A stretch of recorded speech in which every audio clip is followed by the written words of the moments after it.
Yo, it's your boy Danny on this new episode of the HenDog Half, returning to the YouTube airways. We're going to be talking about my knee surgery journey. We're going to be talking to my orthopedic surgeon, Dr. Stolemeyer. We'll be talking to my physical therapist, Dr. Bob, and see how they help me stand up straight today. The HenDog Half, station identification. Let's go.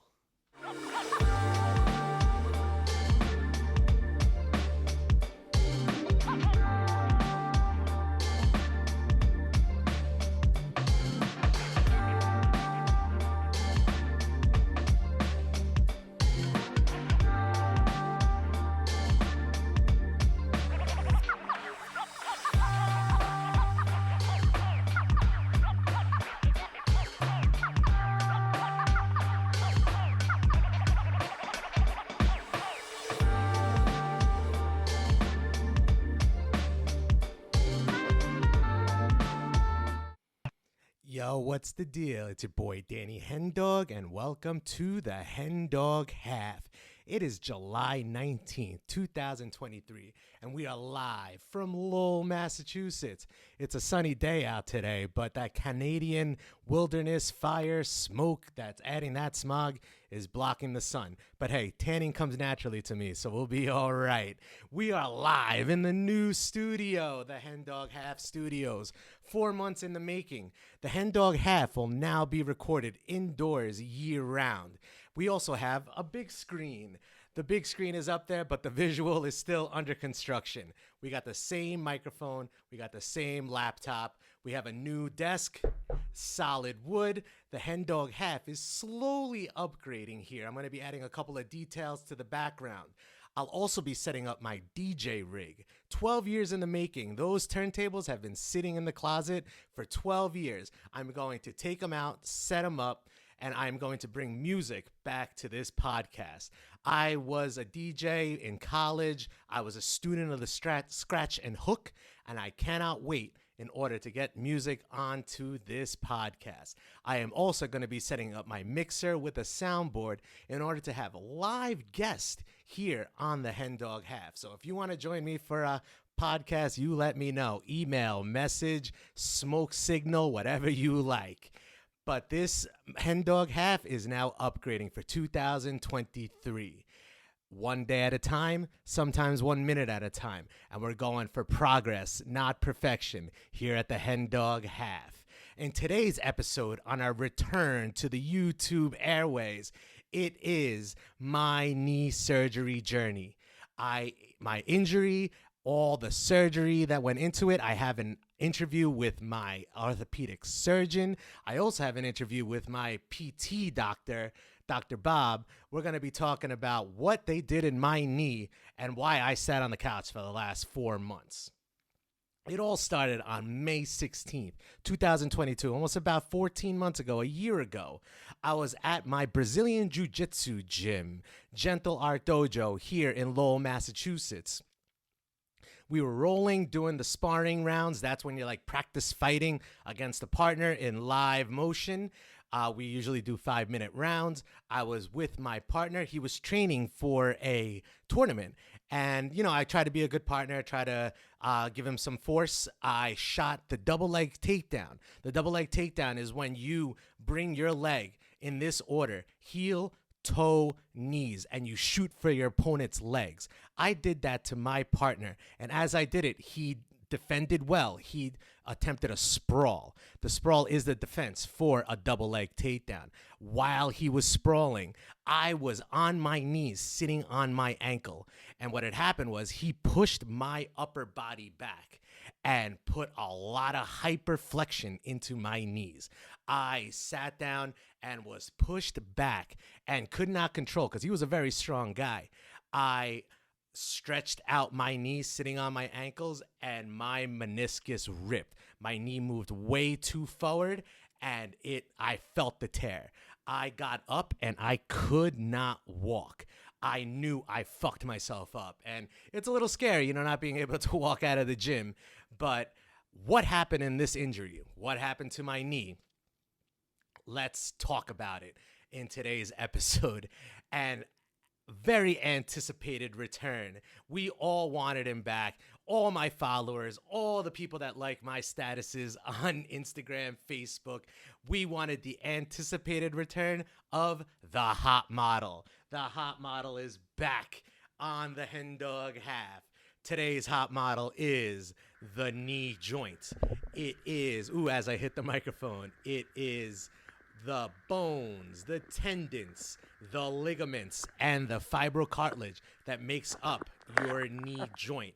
We have 3 bones in the knee joint. We have the femur, we have the tibia, and we have the patella tendon.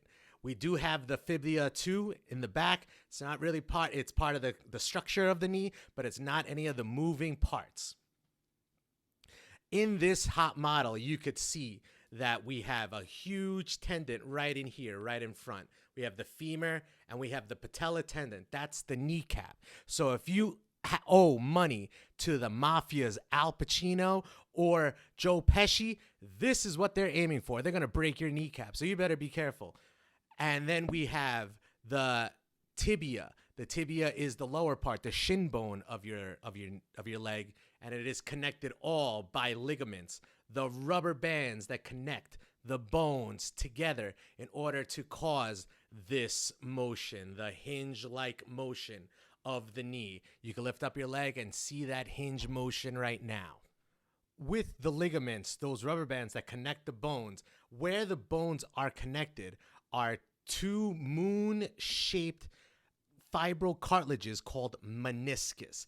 Those meniscus are used to reduce the friction in your knee as it moves, and also absorbs the impact of when you're walking. So when this femur is coming down into the tibia, those meniscus are the shock absorbers that take all that pressure down.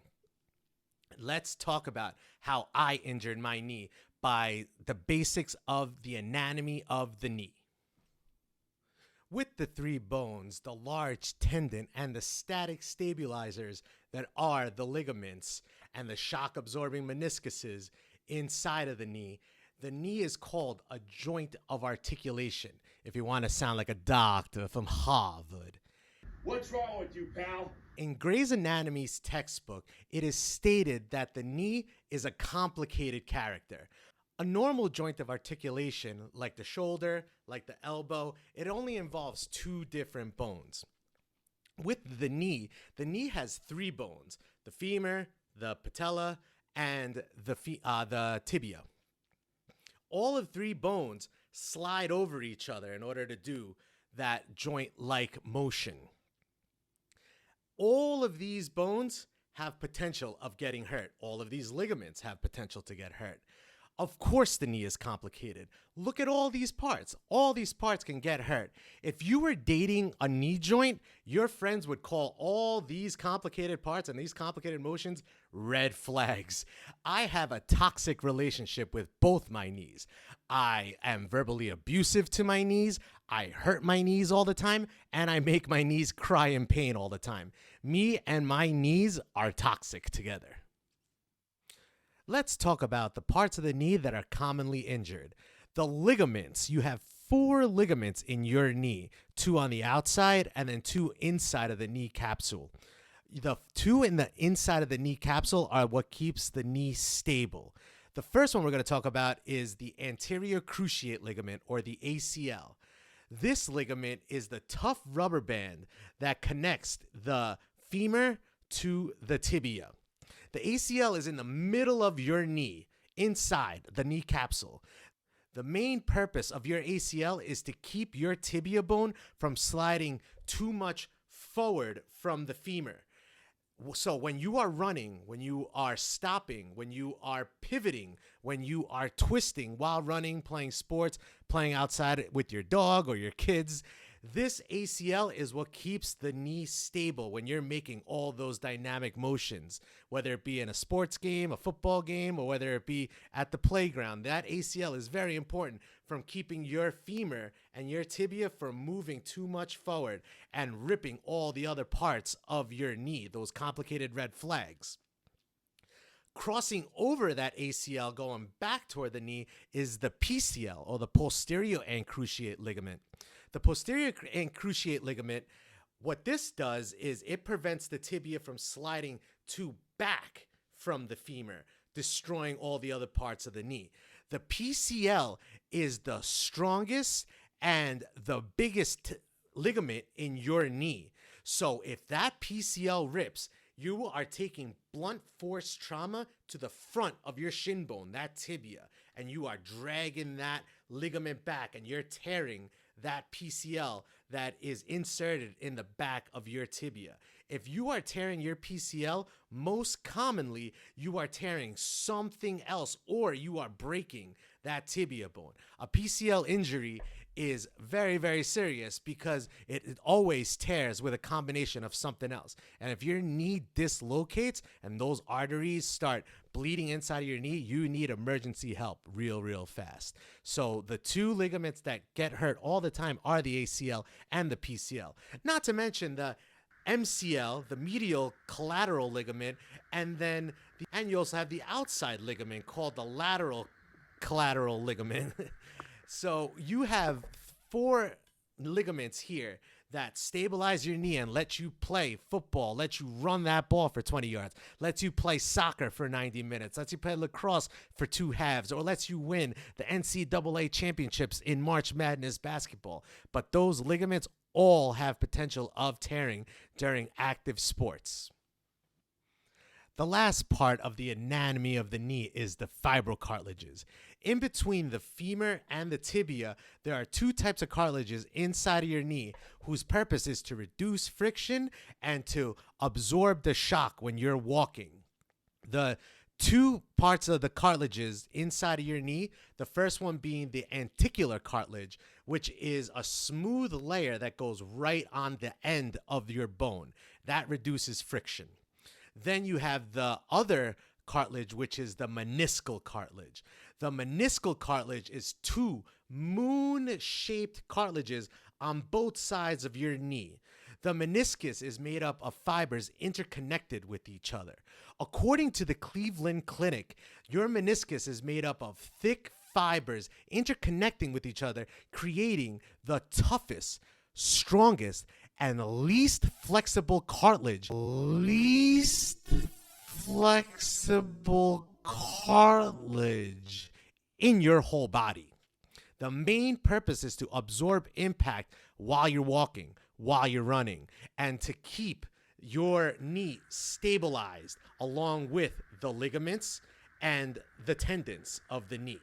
All of these parts work together in order to give you a solid joint while you're running, while you're pivoting, while you're chasing your dog, while you're running after your kids. These ACLs, when you are moving your knee, the ACL, the PCL, the meniscuses, the tendons, the muscles, the bones, all work together in order for you to walk every single day.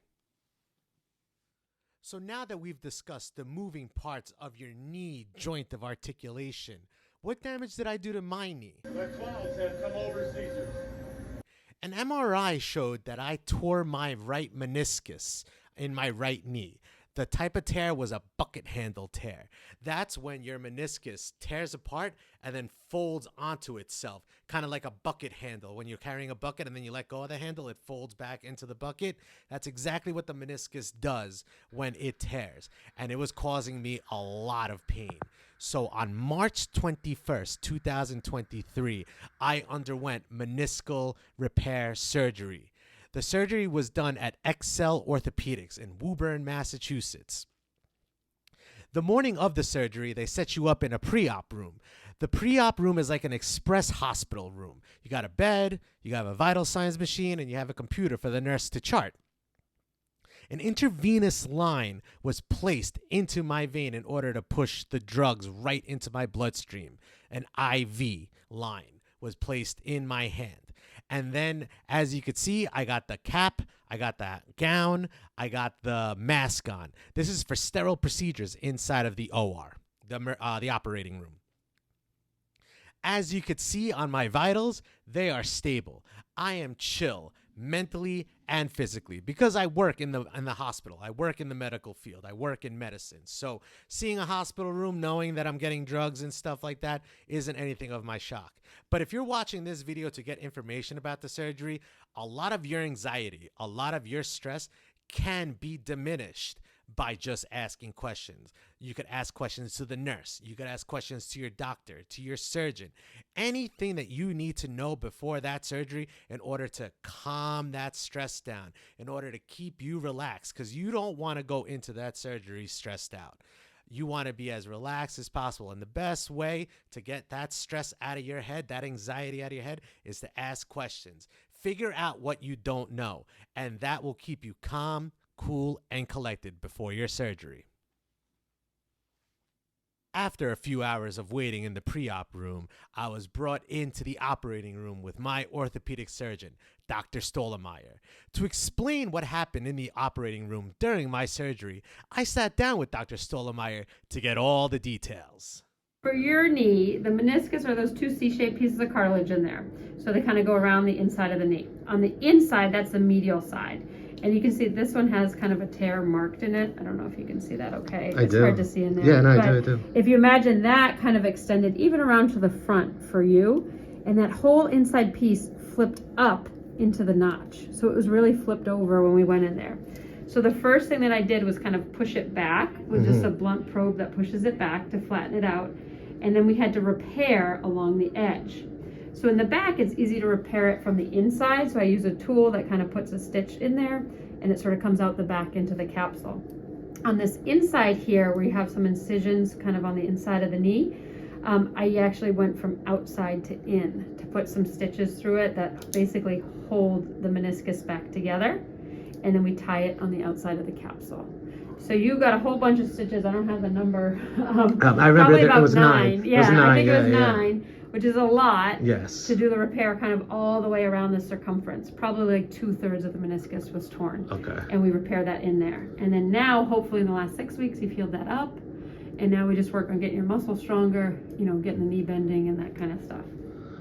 Awesome. Doc, thank you so much. Yeah, You're the no best. problem. So as Dr. Stollmeyer explained, she went into my knee with a camera and she saw that my fibrocartilage meniscus was torn. So she took her blunt tool and unfolded the tear, then added stitches in order to repair the tear and anchored those stitches into my tibia, the front of the bone, right here.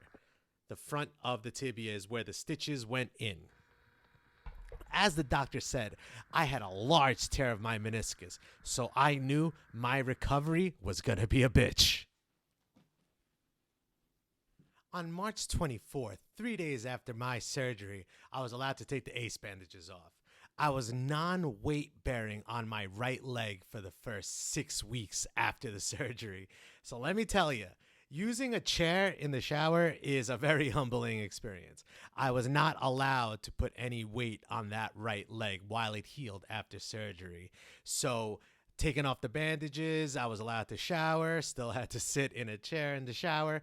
It's okay. But this is a warning right now. I am going to show a picture of my knee 3 days after surgery. So if you get scared really easily, I want you to look away, close your eyes, or fast forward. As you could see, there is a lot of bleeding, a lot of bruising, and a lot of swelling in my knee after the surgery. If you want to be fancy about it, you could say I have ecchymosis contusions of the knee joint of articulation, if you want to be a doctor from Harvard. Anywho, 10 days after my surgery, I started physical therapy at Drake Sakashia Physical Therapy.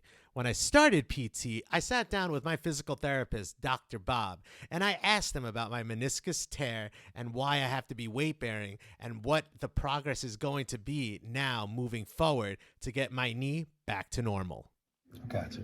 So your meniscus is anchored, your medial meniscus, lateral meniscus is anchored in the back corner and in the front. Those are called the roots. So when you get a bucket handle tear, the root tears and the back corner tears, and it kind of like flaps up. So when they anchor it down, they have to stitch it both at the root and around here, and sometimes it'll be associated with like a longitudinal tear or oblique tear or something, but it's that whole back corner kind of rotates up a little, which gives you the mechanical locking that you were having. Yes. And so if we put too much pressure on there, the meniscus, as the femur pushes down, the meniscus does a lot of its shock absorbing by what we call hoop stresses. So it pushes and the meniscus kind of spreads and flexes. So if we put too much pressure on it, it'll stress that root repair and could damage it. So we have to be careful with our weight bearing. Awesome. Thank you, sir. You got it? PT started off easy. There was a lot of assessment, a lot of measurements from Dr. Bob the first few weeks. Since I was non-weight bearing, the first few weeks were just calf stretches and were slow passive bends, laying down on the bed, not putting any weight on that knee. As the first 6 weeks passed by, I was able to bend it a little bit more. The measurements of my knee were up to like about 90 to 100 degrees on the bend. And after those 6 weeks, I was able to put weight on my knee again. And that's when physical therapy started ramping up a little bit. But my legs were suffering from atrophy. Atrophy is the shrinking of a muscle group from non-use. Since I wasn't putting any weight on my right leg and I was using crutches and putting all of my weight on my left leg, those muscles in my legs shrank down and were very weak when I tried to start building them up and tried to start walking normal again and putting weight on it. So learning to walk normal was definitely a process. Not only was my knee stiff from the swelling, but it was also super weak from the atrophy. After 8 weeks, physical therapy started getting interesting. In order to start strengthening the quads, the hamstrings, the calves in that leg that was all atrophied, we started doing squats. We started doing strength exercises in order to build those muscle groups back up. Another exercise that we were doing was extension exercises called total extensions. Right here, we have a video of it. It's learning to straighten out your knee as best you can using the muscles. The straightening out exercise is called the terminal knee extension, or the TKE. On top of the TKE, we started doing more important exercises, the step up and the step down. These exercises were to strengthen up the front of my quad in order to go up and down stairs normally. Because of the muscle atrophy, I was not able to go downstairs normally at all. It wasn't until I started writing this podcast at the Parker Memorial Library in Drake, Massachusetts. It was one of the first times, almost 16 weeks outside of my surgery, 4 months, I was finally able to go up the stairs without any assistance, and I was able to go down the stairs with no assistance for the first time this past week. So my progress in physical therapy has been very positive. I am starting to feel more normal. I am starting to walk normal. I still have a little pain, but I am going back to full-time work next week. So that is going to be the real test. But it has been an adventure and a half sitting on the couch for the last 4 months. But when you have surgery, when you have knee surgery, whether you have heart surgery, whether you have shoulder surgery, all of these take time to heal. And that's what the medical world, that's what surgeries, that's what physical therapies, that's what we're all here for, to get you back to 100%. So that's how I feel with my knee. I'm about 90% now. So I'm hoping that it'll be normal, go back to Brazilian Jiujitsu, go back to working out. It'll be a good time. A surgery on your body is always a traumatic situation. It is getting you better, but it is cutting you open. It is putting you to sleep. It is spending a night in the hospital or even spending a day in the hospital and then stopping your whole life in order to recover and get better after a surgery is a big deal. It's a big life event. I stayed home and I recovered well. And I wanted to make this podcast in order to teach people that, yes, surgeries are a big deal, but there is an end game to it, and there is a healing process to it. We just got to take our times. We have to be patient. We have to be cool. We have to be chill. And we have to keep our mindsets calm and knowing that it is going to be a long process. It is going to be a lot of questions. It is going to be a very, very long recovery, no matter what. So I want to thank you for watching this podcast. I am not an orthopedic surgeon. I am not a physical therapist. I've just experienced 4 knee surgeries in my life. So if you have any questions about a knee surgery or anything, I want you to ask your doctor. I want to give a shout out and a thank you to my surgeon, Dr. Stolemeyer out in Excel Orthopedics, and then also Dr. Bob, my physical therapist. They have helped me out so much, and my other physical therapists, Kim, Katie, Craig, everybody over at Treat Physical Therapy. And I want to thank you for watching too. As always, drink your water, get your workout in, and spend time with the people that you love. I thank you so much for watching the HenDog Half episode 11. Welcome to the new season. I hope to entertain you once again soon.